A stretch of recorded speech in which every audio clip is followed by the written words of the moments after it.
Olá para você ligado, sintonizado aqui na TV Assembleia, seja bem-vindo. Está começando agora o programa Frente a Frente. Em discussão, um tema, um assunto que mexe, que interfere no dia a dia do cidadão.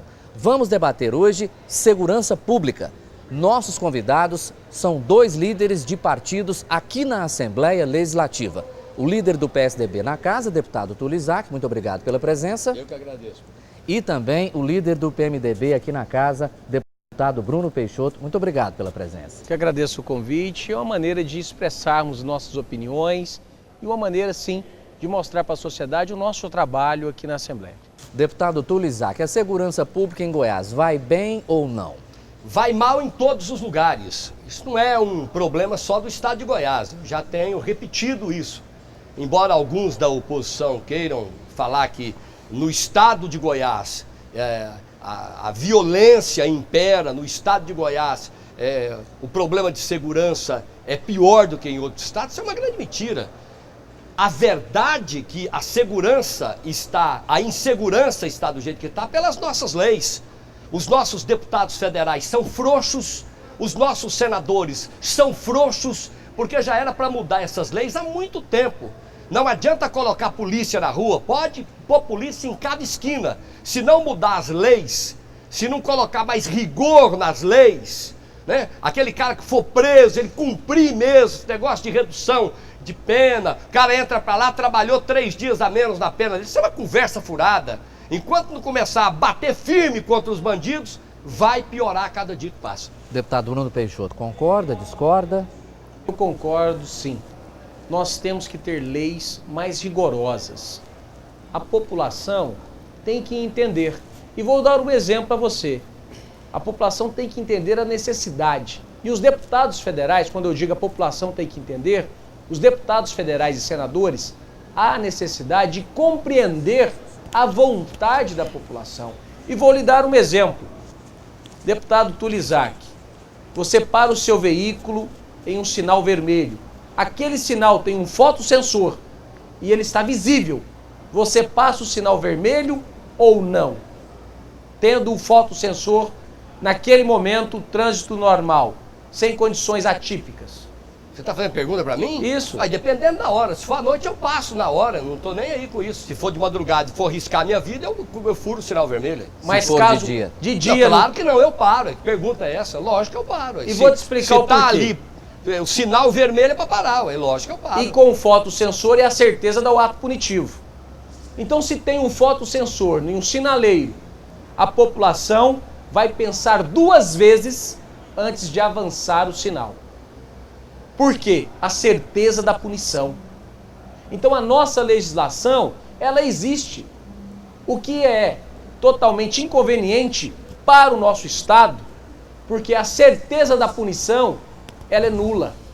E nós percebemos isso. Por que a certeza da punição se faz nula? Porque na maioria dos atos não há foto de criminalidade, não há as características normais de se punir. Enquanto advogado, eu percebo com clareza as falhas processuais.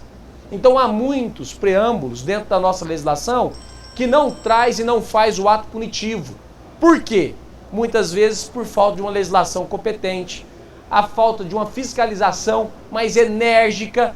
E digo isso quando o Túlio fala que a nossa legislação é falha, que tem que ter um empenho maior dos deputados federais e senadores, eu concordo. Mas nós temos que entender também que Goiânia, a nossa capital, capital do estado de Goiás, é a 5ª mais violenta do nosso estado. Isso é um fator preocupante, é um fator alarmante. Mas que isso tudo ocorre, nós já sabemos. Está nítido, é público, está aí nos jornais, está na televisão. Nós temos agora que debater, e eu quero sugerir isso, debater o que devemos fazer enquanto legisladores, enquanto sugestão ao governo, para melhorar a segurança pública. Vamos ouvir o deputado Túlio, justamente saber dele disso. Ele já apontou qual é a visão dele. Aqui em Goiás, executivo, legislativo, no caso aqui a casa, setores organizados da sociedade, a própria população, o que todo mundo pode fazer para melhorar, deputado? Veja bem, esta é uma opinião minha. não é uma opinião do PSDB, porque eu sou líder, é opinião minha. Primeiro, mudar as leis urgentemente, lá de cima para baixo. Segundo, reunir com todos os advogados, OAB, e começar a mudar a forma de agir dos advogados. Porque eu também não acho justo o advogado defender um bandido, achar brechas na lei para poder amenizar um pouquinho ali a pena do bandido, tendo a consciência que o cara cometeu um crime, que é assassino, que é estuprador, aí o advogado vai e acha uma brecha na lei, ele está ganhando o dinheiro dele. Eu sou contra, eu acho que bandido, não tenho certeza, bandido não é ser humano, bandido não tem que ser defendido, porque você não pode defender um cara que coloca uma mãe deitada no chão com um filho no pescoço dela e dá um tiro na cabeça dela. Então um cara desse não pode ter defesa. Que foi um caso aqui de Goiânia, né, deputado? Aqui de Goiânia, pegou uma modelo e deu um tiro na cabeça dela. E aí encontra-se o quê? Na lei, um advogado para poder defender o bandido. Eu sou radicalmente contra. Direitos humanos. Bandido não é ser humano. Eu não conheço uma visita dos direitos humanos na casa de um policial ferido ou na casa de um policial morto. Não conheço. Mas ai, se a polícia pegar um bandido, matar um bandido, os direitos humanos são os primeiros para poder chegar. Então, nós estamos vivendo um momento que é o seguinte: nós temos que separar. Existe o mocinho de cá, que é a sociedade, e o bandido do lado de cá. Mocinho e bandido. Que morra o bandido. Aliás, se possível, nem que nasça o bandido. Já que está aí essa praga, que morra o bandido. Agora, o governo, a OAB, as autoridades têm que abraçar o policial que tomba um bandido em confronto e não penalizá-lo. Os direitos humanos não podem fazer o que eles fazem, que é penalizar o policial que tombou um bandido, que certamente será, se não for morto, será preso, vai para a cadeia comer as nossas custas, vai sair porque o advogado vai conseguir a soltura dele, a lei permite isso, e ele vai voltar e matar de novo. Esse é o problema. É isso mesmo, deputado, ou não? Primeiro, todo cidadão é igual perante a lei. O que está errado no nosso país... Bandido não é igual, não deve ser igual perante a lei, não. Vou colocar... O cidadão de bem é uma coisa, bandido é uma desgraça que deveria morrer. Nós temos que mudar a legislação. O advogado não pode ser punido. Jamais. Mas o advogado também tem que ter consciência, Bruno, de não defender um estuprador. Se o cara estuprar uma filha sua, você vai achar justo que ele chegue na frente do juiz e fale: não, aquela menininha de 5 anos me provocou, como eu já vi advogado falar isso, que orientar bandido, estuprador, falar isso, Bruno. Olha, o advogado tem que ser punido no conselho de ética se ele assim o fizer. O que nós não podemos é generalizar, dizer que este advogado, aquele advogado está equivocado no seu ato de defesa. Jamais. O advogado é constituído e tem todo o direito, de acordo com a nossa Constituição, de efetuar a defesa necessária a quem lhe buscar socorro. De um bandido? Em relação... De um bandido? De todo e qualquer criminoso, cidadão. Assassino. Túlio, o que eu defendo é mudar a legislação. Isso eu concordo. Túlio está correto. É aquele exemplo que eu dei. Hoje, muitos bandidos, criminosos, que não devem estar no nosso meio, que não devem estar no meio da sociedade, eles estão. Estão por quê? Porque a legislação é falha. Quantos foram presos furtando, roubando, fazendo crimes hediondos, efetuando crimes hediondos? Foram presos em um dia, soltos 30 dias após. Por quê? Culpa do advogado? Não! Culpa da legislação que é falha. O advogado não pode ser punido. E é isso que eu estou dizendo, Túlio. O advogado não tem culpa. Eu não estou contra o advogado. Quem tem culpa é a legislação que é falha. Eu não estou contra o advogado, não. Eu estou contra um conjunto de coisas que beneficia esses bandidos que estão aí. Concordo. Proliferando cada vez mais. Porque eles acham escora nos direitos humanos, eles acham abrigo nos advogados, que com certeza alguém vai pegar a causa deles, você entendeu? Acha abrigo nas leis que são frouxas, e aí eles agem à vontade. O Estatuto da Criança e do Adolescente. Estatuto da Criança e do Adolescente. A primeira vara da infância e da juventude, minha mãe era juíza. E batia para valer. A gente morria de medo de apanhar. Hoje, se você encostar numa criança, eu não estou falando em autoridade não, se um pai encostar numa criança, ele corre o risco de ser preso. Então está tudo errado no nosso Brasil. Está tudo errado, você não pode encostar a mão numa criança. Aí o que acontece? Uma quadrilha pega um vagabundinho lá, que tem 13, 12 anos, que tem muito mais força do que a gente, coloca ele na quadrilha, é presa a quadrilha, joga a culpa no menor e todo mundo se safa. Por que não culpa o maior da quadrilha pela presença do menor? Então eu vou te contar, a partir do momento que você colocar deputado federal e senador que não sejam frouxos, nós vamos mudar as nossas leis no nosso Brasil e vai melhorar para todo mundo.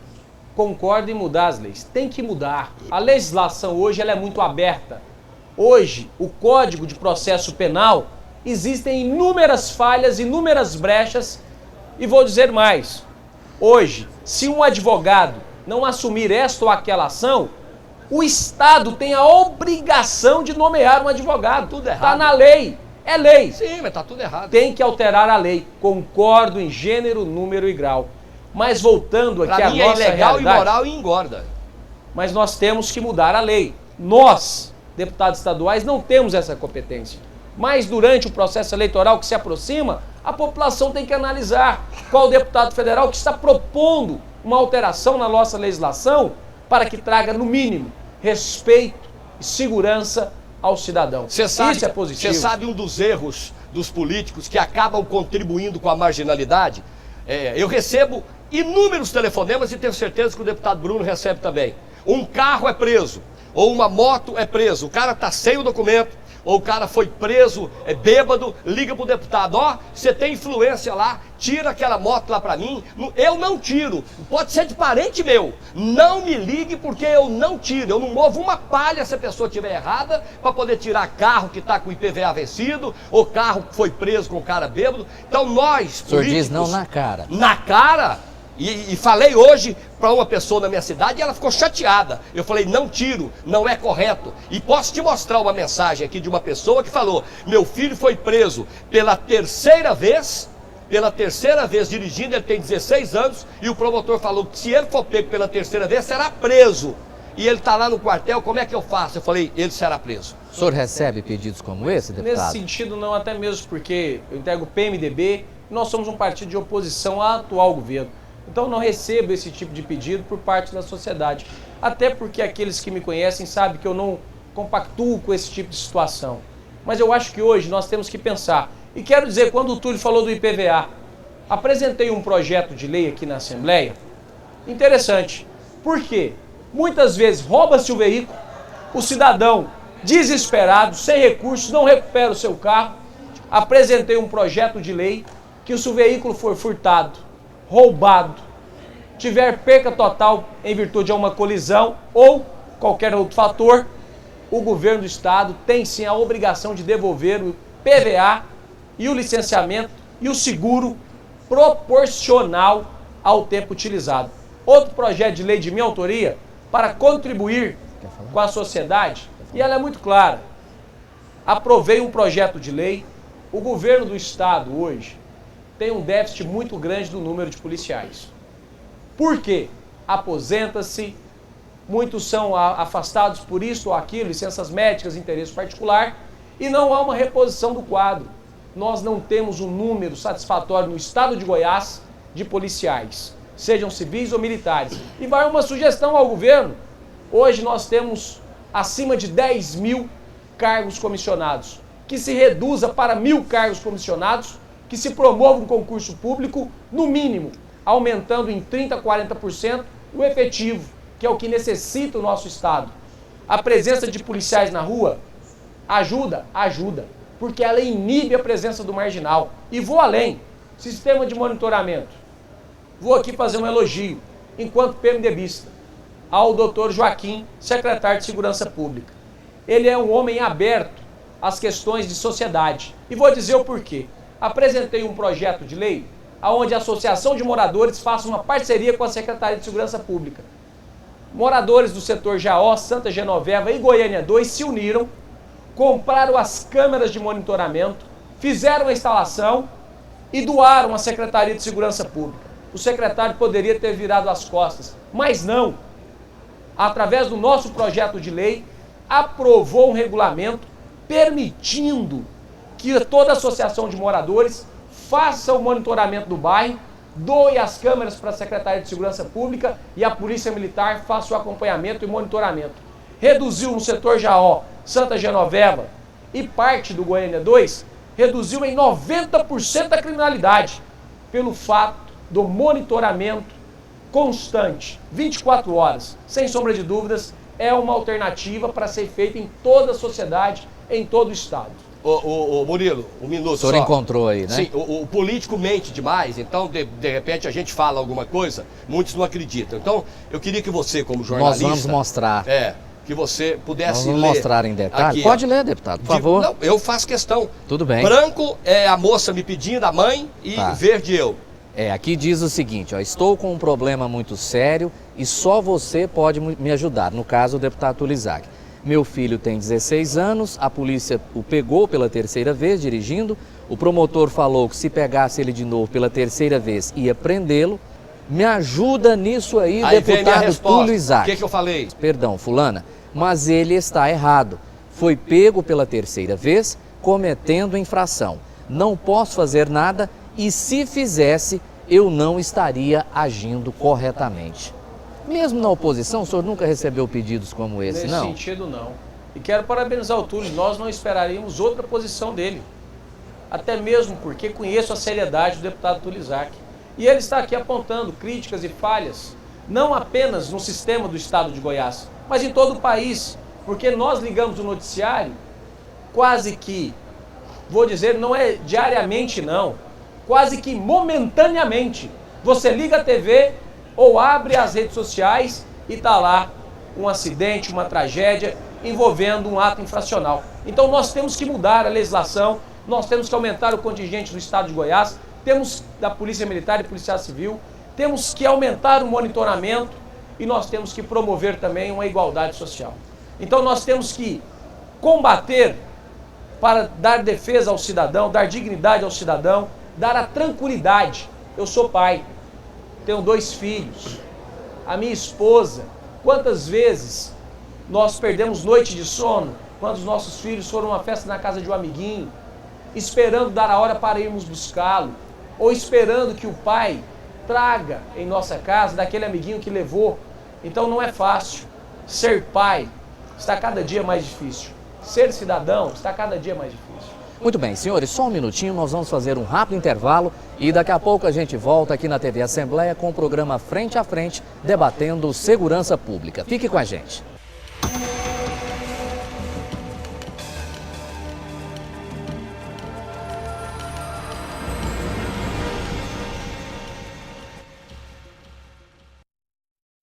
Eu sou Fernando Santa Cruz, líder estudantil.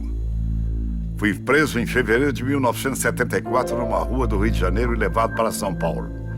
Minha família nunca mais soube de mim. Será que essa tortura nunca vai acabar? Pelo direito à verdade e à memória dos desaparecidos políticos.